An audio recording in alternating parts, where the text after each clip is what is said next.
Hi trader, I am Velan, founder of NGT. இந்த வீடியோவில் தேர்ஸ்டேக்கான ப்ரீ மார்க்கெட் ரிப்போர்ட், ஃப்ரைடேக்கான pre market analysis.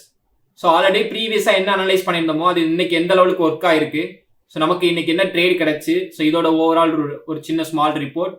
And next பார்த்தீங்கன்னா நாளைக்கு மார்க்கெட் எந்த பக்கம் மூவ் ஆகிறதுக்கான பாசிபிலிட்டிஸ் இருக்குது அப்படிங்கிற ஒரு 60%க்கான அனாலிசிஸை இன்னைக்கு நம்ம பண்ணிடலாம். ஸோ ரிப்போர்ட் பேஸ்ட் பார்க்குறப்ப இன்னைக்கு டே வந்து கேப் அப்பில் ஓப்பன் ஆச்சு. இதுக்கு ப்ரீவியஸ் அனாலிசிஸ்ல நான் என்ன சொல்லியிருந்தேன் அப்படின்னா 24,050 வந்து ஒரு க்ரூஷியல் லெவல் ரெசிஸ்டன்ஸாக இருக்கும். ஒன்ஸ் மார்க்கெட் கேப் டவுன்ல ஓப்பன் ஆகி இதுல பிரேக் அவுட் ஆகி நெக்ஸ்ட் ரீட்ரெஸ்ட் எடுத்துச்சு அப்படின்னா டைரக்டா 24,120 வரைக்கும் நம்ம ஃபோக்கஸ் பண்ணணும் அப்படிங்கிறோம். ஸோ மார்னிங் நம்மளுக்கு ஓப்பன் ஆனது கேப் அப்ல ஓப்பன் ஆயிடுச்சு. பர்டிகுலர்லி இங்க வந்து சப்போர்ட் எடுக்கவே இல்லை, இந்த ஹைல வந்து சப்போர்ட் எடுக்கல. இப்படியே 24,120 வரைக்கும் நம்மளுக்கு போச்சு, சரிங்களா? 140 போச்சு, பட் 120 தான் ஒரு fake break out, high break பண்ணல, நெக்ஸ்ட் மார்க்கெட் கீழே வந்துச்சு. ஸோ இங்க இருந்து அகைன் அப் ட்ரெண்ட் ஸ்டார்ட் ஆச்சு. பட் இந்த இடத்துல நமக்கு மார்னிங் ஒரு என்ட்ரி கிடைச்சிருக்கு, ஓகேங்களா? இந்த லெவல்ஸ்ல மார்னிங் ஒரு என்ட்ரி கிடைச்சிருக்கு. ஸோ இன்னைக்கு லைவ் வந்து மார்னிங் வந்து வேகமா வர முடியாதனால இந்த என்ட்ரி நம்ம மிஸ் பண்ணியிருக்கோம். அதுக்கு அடுத்த மார்க்கெட் இங்க வந்து டர்ன் ஆயிட்டு இந்த இடத்துல ஒரு செல் என்ட்ரி ஃபோக்கஸ் கிடைச்சிச்சு. 15 மினிட்ஸ்ல ஒரு செல் என்ட்ரி ஃபோக்கஸ். இது ஃபர்ஸ்ட் லெவலா இந்த லோ பாயிண்ட் டார்கெட்டா இருந்துச்சு. நம்ம அடுத்து எக்ஸ்பெக்ட் பண்ணது என்னன்னா இந்த கேப்பை ஃபில் பண்ணிடுவான்னு நம்ம எதிர்பார்த்துட்டு இருந்தோம். ஸோ கேப் ஃபில் பண்ணல, மார்க்கெட் அங்க இருந்தே அப் ட்ரெண்டுக்கு டர்ன் ஆக ஆரம்பிச்சிட்டோம். பட் இந்த அப் ட்ரெண்ட் என்ன எதிர்பார்த்தோம் அப்படின்னா அகைன் டே ஹை போயிட்டு செல் ஆகுவான், ஏன்னா நமக்கு ஆல்ரெடி 120ங்கிறது நல்ல ஒரு குரூஷியல் ரிவர்சல் பிளேஸா இருக்கு அப்படின்னு பார்த்தோம். ஸோ இங்கே தான் ஒரு செல் என்ட்ரி கிடைச்சு, செல் என்ட்ரி ஃபோக்கஸ் பண்ணோம். ஃபைனலி நம்மளுக்கு ஸ்டாப் லாஸ் ஹிட் பண்ணுச்சு, ஓகேங்களா? ஸோ ஸ்டாப் லாஸ் எல்லாமே ரொம்ப சிம்பிள் பாயிண்ட்ஸ் தான், 20 பாயிண்ட்ஸ் தான்.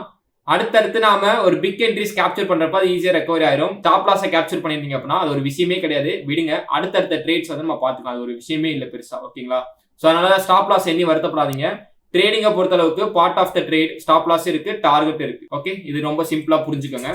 இப்போதைக்கு நமக்கு இருக்கக்கூடிய அடுத்த மார்க்கெட் பார்த்தீங்கன்னா 24,120 பிரேக் பண்ணதுனால நெக்ஸ்ட் எங்க போறதுக்கான பாசிபிலிட்டிஸ் இருக்கு அப்படின்னா 120 பிரேக் பண்ணிடுச்சுனாலே 24,400 600 நெக்ஸ்ட் போறதுக்கான சான்ஸ் தான் இருக்கு. ஸோ இன்னைக்கான ட்ரேடிங் பிளானை நான் இவ்வளவுதான் வந்து எக்ஸிக்யூட் பண்ணேன். ஒரு பண்ண எக்ஸிக்யூட் ட்ரேடை உங்களுக்கு வந்து சொல்லியாச்சு. இந்த இடத்துல செல் என்ட்ரி கிடைச்சிச்சு, பட் நான் வந்து அந்த செல் என்ட்ரி எடுக்கல. பட் லைவ்ல வந்து ப்ரொவைட் பண்ணியிருந்தோம் செல் என்ட்ரி, சாரி, இந்த செல் என்ட்ரி வந்து ப்ரொவைட் பண்ணியிருந்தோம். இதுவும் பாத்தீங்கன்னா டே லோ வரைக்கும் ஒரு டார்கெட் அதை அடிச்சிட்டான். பட் இந்த கேப்பை ஃபில் பண்ணுங்கிற எக்ஸ்ட்ரா கன்ஃபர்மேஷன் நம்ம வெயிட் பண்ணிட்டு இருந்தோம் ஓவர் கான்ஃபிடென்ட்ல. பட் அது நம்மளுக்கு நடக்கல, கேப் ஃபில் பண்ணவும் இல்லை. பட் ஓகே, பட் இந்த கேப்பை ஃபில் பண்ணாம மார்க்கெட் எனக்கு தெரிஞ்சு ஒரு பிக் மூவ் வந்து பெருசா வந்து போறதுக்கான சான்ஸ் இல்லை. அது எங்கங்கிறதே நம்ம ஜஸ்ட் உங்களுக்கு எக்ஸ்பிளனேஷன் வந்து கொடுத்தேன். இப்போதைக்கு நிஃப்டியை பாக்குறப்ப நமக்கு இந்த வீக் கேண்டில் ரொம்ப முக்கியமான கேண்டில். ஏன்னா ஒன் டே கேண்டில் பாருங்களேன், இது one day time frame. Already resistance பாயிண்டா வச்சிருக்கிறது 24,600 ஏரியா. ஸோ உங்களுக்கு பார்த்தாலே தெரியும் 24,600 ரெசிஸ்டன்ஸ் பாயிண்ட், ஓகேவா? அதுக்கடுத்து சப்போர்ட் பாயிண்ட் அப்படிங்கிறப்ப 23,784. இங்கேயும் கேப் ஃபில் பண்ணல. மோஸ்ட்லி நம்மளோட மிஸ்டேக்ஸ் எங்க இருக்கு அப்படின்னா கேப் ஃபில்லிங்க்கு நம்ம எதிர்பார்க்கிறோம், ஒரு பிக் கேப்ஸ் வந்து ஃபில் பண்ணாமே இருக்கோம், ஓகேவா? ஸோ இந்த கேப் ஃபில்லிங்ல தான் பிரச்சனையே இருக்குது. இங்க பாருங்க, அடுத்தடுத்து கேப் ஃபில்லிங் தான் பெண்டிங் இருக்கிறது. ட்ரெண்ட் பேஸ்டு பாக்குறப்ப எக்ஸாக்டா மார்க்கெட் அதாவது வேலையை அது கரெக்டா பார்த்துட்டு கிளியரா போயிட்டு இருக்கு, ஓகேவா? ட்ரெண்டோட கண்டினியூஷன் பிரகாரம் நாம ஒரு பிளேஸ்ல எங்க தப்பு பண்ணிட்டு இருக்கோம் அப்படின்னா கேப் ஃபில்லிங்ல தப்பு பண்றோம், ஓகே? இன்னைக்கு மார்க்கெட் பாத்தீங்கன்னா ஃபர்ஸ்ட் 1 ஹவர்ல ஸ்ட்ராங்கான சப்போர்ட்டா பில்ட் பண்ணிட்டு இருக்கா. 1 ஹவரோட லோவை உடைச்சா தான் இந்த கேப் ஃபில்லிங் நடக்கும். பட் மார்க்கெட் பாருங்க அடுத்தடுத்து 1 ஹவருக்குள்ளேயே சப்போர்ட் எடுத்து மார்க்கெட் டிராவல் பண்ண ஆரம்பிச்சு. ஸோ கேப் ஃபில்லிங் நடக்கல. ஆனாலும் எனக்கு இந்த பிளேஸ்ல இருந்து மார்க்கெட் கீழே வந்ததுக்கான ஃபுல் கன்ஃபர்மேஷன் ஸ்ட்ராங்கா இருந்துச்சு. அட்லீஸ்ட் எனக்கு 24,050ல சப்போர்ட் எடுத்திருக்கணும். அதுல நான் ஸ்ட்ராங்கா இருந்தேன், எனக்கு அந்த லெவல்ஸ்ல ஸ்ட்ராங்கா இருந்துச்சு. அடுத்தடுத்து கேப் ஃபில்லிங் நடக்குங்கிற எக்ஸ்பெக்டேஷன் இருந்துச்சு அப்படின்னா அதை ஸ்கிப் பண்ணிட்டு லெவல்ஸ்ல ஃபோக்கஸ் பண்ணாதான் கரெக்டான லெவல்ஸ் பேஸ்ல நம்ம ட்ரேடை வந்து எக்ஸிக்யூட் பண்ண முடியும். ஏன்னா அதுக்கு அடுத்தடுத்து மார்க்கெட் மூவ் ஆனது எல்லாமே அப் ட்ரெண்ட் சைடு தான் மூவ் ஆகுது. பட் அகைன் நம்ம கேப் ஃபில்லிங் எக்ஸ்பெக்ட் பண்றோம், அதே சமயம் கேண்டிலையும் கொடுக்குது. இது போன மூவ்மெண்ட் வந்து நம்மளுக்கு சென்செக்ஸோட எக்ஸ்பீரியை பேஸ் பண்ணி போச்சா என்னங்கிறது எனக்கு கிளியரா தெரியல. பட் நமக்கு ஸ்டாப் லாஸ் அடிச்சு ஓகே அக்செப்டட். ஏன்னா நம்ம என்ட்ரி எடுக்கிறதுக்கு முன்னாடியே ட்ரேட் யுவர் பிளான் யுவர்ங்கிறத ஃபிக்ஸ் பண்ணி தான் நம்ம என்ட்ரி எடுக்கிறோம். அதனால ஸ்டாப் லாஸ் நம்ம அக்செப்ட் பண்ணியிருக்கோம். இப்போ அடுத்து நம்மளோட அனாலிசிஸ் பேஸ்ட் என்னன்னா இப்போ அடுத்த ரெசிஸ்டன்ஸ் பாயிண்ட் அப்படிங்கிறப்ப நெக்ஸ்ட் ஹை தான் 24,250 தான், ஓகேங்களா? 250ல இருந்து 284 தான் நெக்ஸ்ட் நம்மளுக்கான குரூஷியல் லெவல் ரெசிஸ்டன்ஸ் பாயிண்ட். அதுல 1 ஹவர் நம்மளுக்கு ஸ்ட்ராங்கா ட்ரெண்ட் போயிட்டு இருக்கான், ஓகே? அதுக்கு அடுத்த ரெசிஸ்டன்ஸ் பாயிண்ட் 24,400 24,600. ட்ரேடிங் பிளான் என்ன, எங்க இருந்து என்ன போக போகுது அப்படிங்கிறப்ப இன்னைக்கு டே ஹை பாத்தீங்கன்னா ஒரு ரிவர்சல் பாயிண்டா இருக்கும். இந்த 284ல இருந்து அட்லீஸ்ட் மார்க்கெட் எனக்கு இந்த கரெக்ஷன்ஸை கொடுத்தே ஆகணும். இந்த லெவலை வந்து ரீச் பண்ணி ஆகணும். ஓகேவா, எங்கன்னா 284 இருந்து.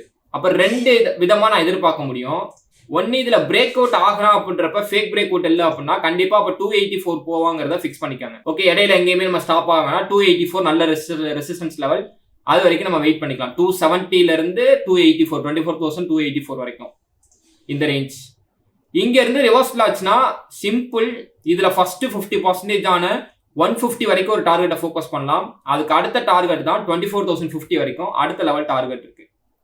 ஓகேவா, அதாவது இங்க போய் ரீச் ஆச்சுன்னா இந்த செல்லிங், மேபி இந்த செல்லிங்லேயே எனக்கு மார்க்கெட் ரிட்டர்ன் ஆகுறான், இதுலேயே கேப் டவுன்லேயே ஓப்பன் ஆகுறான், நாளைக்கு மார்னிங் மேபி நம்மளுக்கு இதுலேயே கேப் டவுன்லேயே ஓப்பன் ஆகுறான்னா ஓப்பனிங்லேயே இந்த சப்போர்ட் எடுக்கிறான், இல்லை கேப்பை ஃபில் பண்ணிட்டான் அப்படின்னா நமக்கு சப்போர்ட் எடுக்கணும். அவ்வளோதான், சிம்பிள். கேப் ஃபில்லிங் வந்து கண்டிஷன் கிடையாது.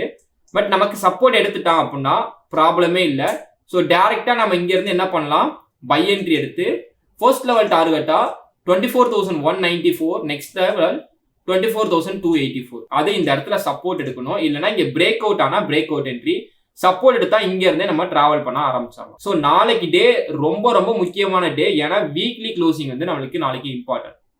ஏன்னா இந்த மந்த் பிறந்துருச்சுல. ஸோ ஃபர்ஸ்ட்டுக்கு வீக் கேண்டில் நம்மளுக்கு நாளைக்கு க்ளோஸ் ஆக போகுது. அப்போ நாளைக்கு நம்ம வெயிட் பண்ணி நாளைக்கு வீக்கோட கேண்டில்ஸை பேஸ் பண்ணி தான் அடுத்தடுத்த வீக்ஸ்க்கான ட்ரேட் வந்து நம்ம ஃபிக்ஸ் பண்ணிக்க முடியும்.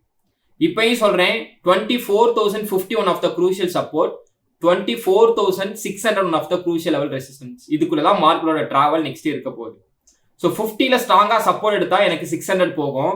இல்லை அப்படின்னா 24,200ல எனக்கு பிரேக் அவுட் ஆகிட்டு ரீட்ரெஸ்ட் எடுத்தாலும் 284 வரைக்கும் நான் வந்து அந்த அப் ட்ரெண்ட் எதிர்பார்ப்பேன். 284ல அடுத்த ரிவர்சல் கன்ஃபர்மேஷன் கிடைச்சுன்னா அட்லீஸ்ட் எனக்கு 150 வரைக்கும் வரணும். 150யும் பிரேக் பண்றான்னா 24,050 வரைக்கும் அந்த மூவ் வந்து வரதுக்கான பாசிபிலிட்டிஸ் தான் நமக்கு ஃப்ரைடே வந்து இருக்கு. ஸோ அடுத்தடுத்து இந்த சின்ன மூவ்மெண்ட்ஸ் முடிஞ்சதுக்கு அப்புறம் வேற ஏதாவது இருந்துச்சுன்னா நம்ம ஃபர்தரா வந்து லைவ்ல அப்டேட் பண்ணுவோம்.